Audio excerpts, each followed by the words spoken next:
جہاں یہ بات بھی کہہ دوں، جو بچوں کو مار کر پڑھاتے ہو نا، سبق یاد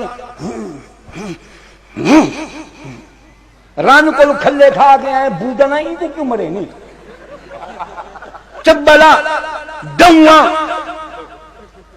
تم قرآن پڑھنے والے بچے کو مارتے ہو، تمہیں شرم نہیں آتی؟ قرآن پڑھنے والے بچے کو مارتے ہو، نبی نے کیوں نہیں مارا؟ ابوبکر نے کیوں نہیں مارا؟ عبداللہ ابن مسعود نے کیوں نہیں مارا؟ براء ابن عازب نے کیوں نہیں مارا؟ ابی ابن کعب نے کیوں نہیں مارا؟ یہ سب رسول اللہ کے متعین کردہ معلم ہیں،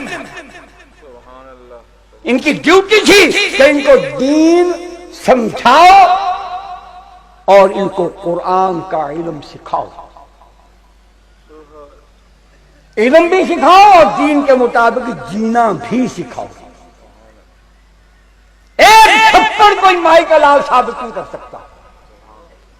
تم قرآن اور دین پڑھنے والے بچوں کو مارتے ہو، ان میں احساس کمتری پیدا ہوتا ہے، ان کی صلاحیتیں سلب ہو جاتی ہیں، ان میں ہمت اور جرأت ختم ہو جاتی ہے، ان کے اندر غصہ پیدا ہوتا ہے، چڑچڑے ہو جاتے ہیں، بات بات پر لڑتے ہیں، پھر جب ان کا بس چلتا ہے وہ اپنا انتقام اپنے شاگردوں سے لیتے ہیں۔ یوں نسل در نسل تم بچوں کو مار مار کر پڑھاتے ہو، تمہارے نفسیاتی مریض بچے پیدا ہوتے ہیں۔ ان مدارس نے، میں ان کی فہرست سنا دیتا ہوں، اللہ نے توفیق دی ہے، میں تم کو بالکل واضح الفاظ میں سنا دیتا ہوں۔ اللہ اکبر۔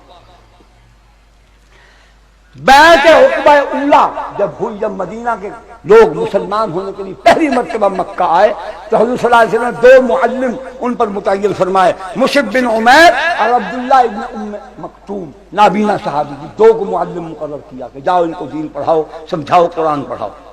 اہل یمن کے لیے حضرت موت کے لیے، اہل یمن کے لیے معاذ بن جبل، اور حضرت موت کے لیے جندہ، یہ صحابی ہیں، ان کو مقرر کیا۔